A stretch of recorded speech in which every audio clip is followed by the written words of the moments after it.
उनके गांव के सभी बुजुर्गों ने अरुण में आए बदलाव को देखा और उसकी नई नई समझदारी की तारीफ की। उसके पिता को भी अपने बेटे की तरक्की पर गर्व था।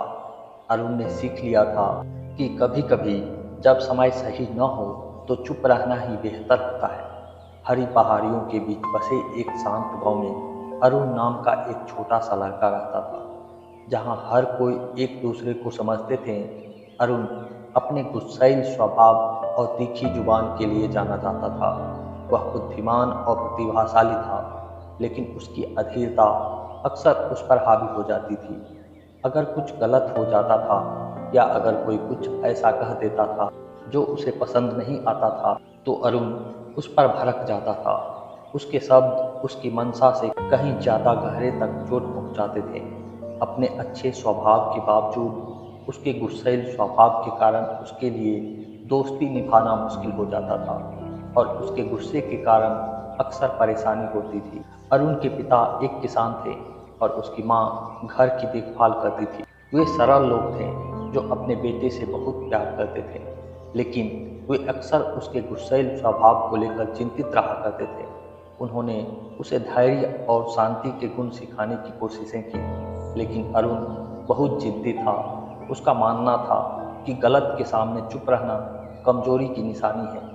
एक दिन जब अरुण अपने माता पिता के साथ खेतों में काम कर रहा था, तो गांव के कुछ लड़के उसके पास से गुजरे और पिछले साल की खराब फसल के बारे में उसे ताना मार रहे थे। वे लोग उसके पिता की बदकिस्मती पर हंस रहे थे और परिवार की मेहनत का मजाक उड़ा रहे थे।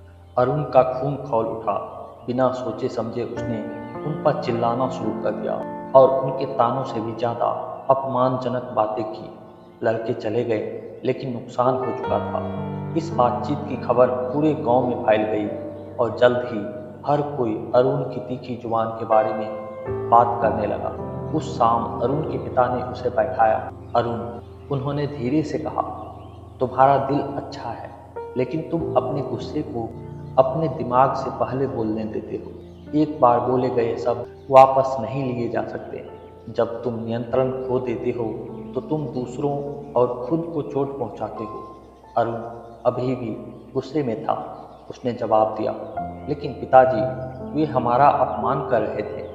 क्या मुझे चुप रहना चाहिए था और उन्हें हमारी मेहनत का मजाक उड़ाने देना चाहिए था? उसके पिता ने आह भरते हुए कहा, कभी कभी जब समय सही नहीं होता है तो चुप रहना ही बेहतर होता है।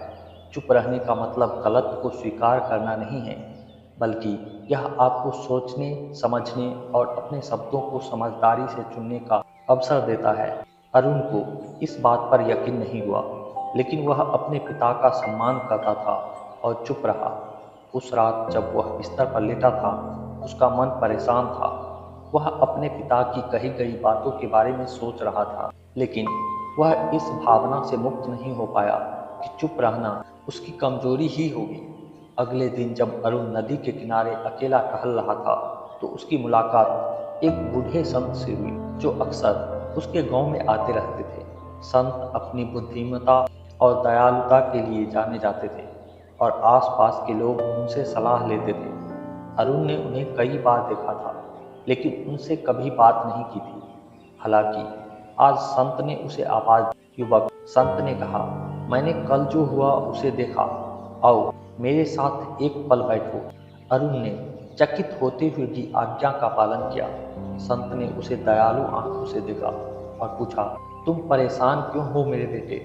अरुण ने झिझक हुए अपने दिल की बात कह दी। उसने संत को गांव के लड़कों के साथ हुई घटना, अपने पिता की सलाह और अपनी उलझनों के बारे में बता दिया।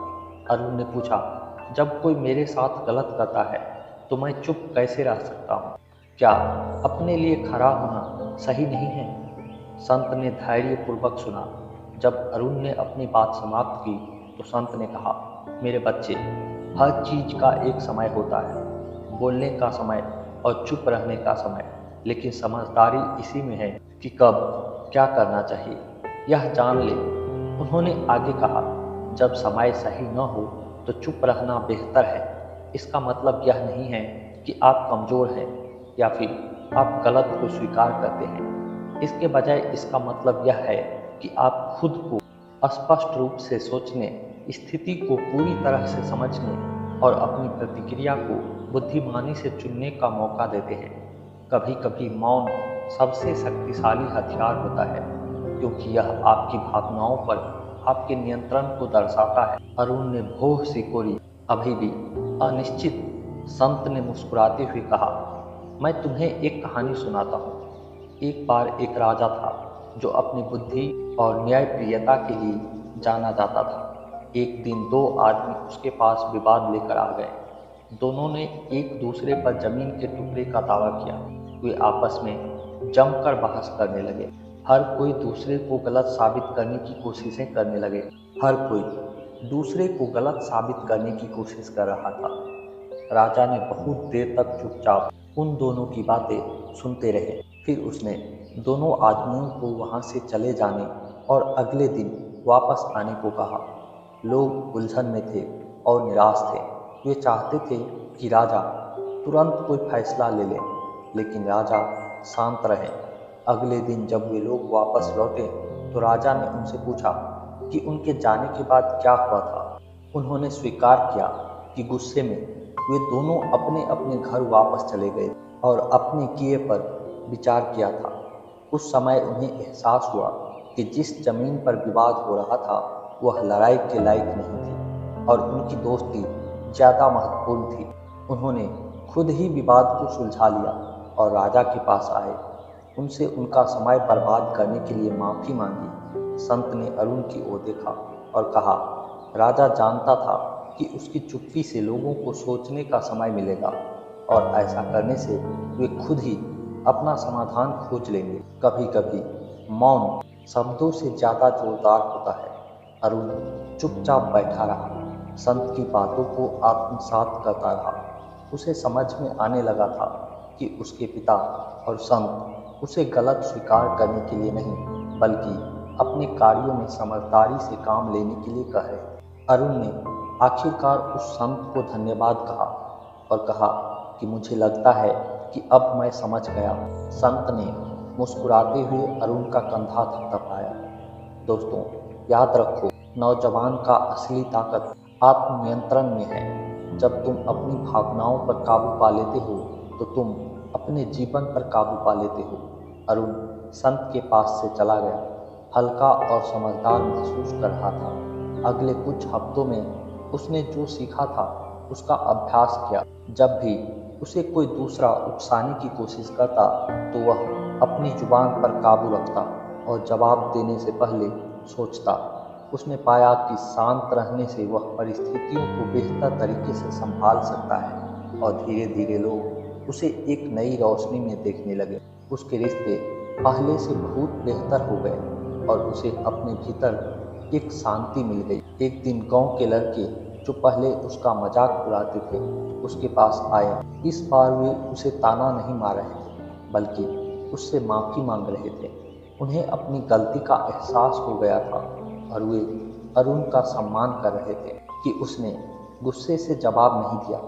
अरुण ने मुस्कुराते हुए उनकी माफ़ी स्वीकार कर ली, यह जानते हुए कि उसकी चुप्पी किसी भी शब्द से ज़्यादा जोरदार। गांव के बुजुर्गों ने अरुण में आए बदलाव को देखा और उसकी नई नई समझदारी की तारीफें की कि उसके पिता को भी अपने बेटे की तरक्की पर गर्व था। अरुण ने सीख लिया था कि कभी कभी जब समय सही न हो तो चुप रहना ही बेहतर होता है।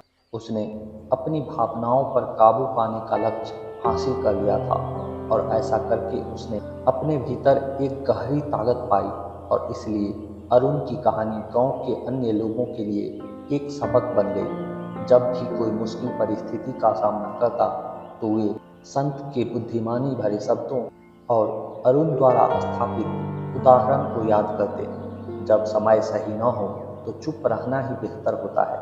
अंत में अरुण की चुप्पी ने उसे सम्मान दिलाया जिसकी उसे हमेशा से तलाश थी। डर से नहीं बल्कि समझ और समझदारी से गांव में शांति थी और अरुण ने जीवन का सबसे महत्वपूर्ण सबक सीखकर एक संतुष्ट जीवन जीने का संकल्प ले लिया। दोस्तों, उम्मीद है कि इस कहानी से आप सबको भी कुछ न कुछ सीखने को मिला होगा। यदि यह कहानी अच्छी लगी हो तो कृपया वीडियो को लाइक करके चैनल को सब्सक्राइब जरूर करिएगा।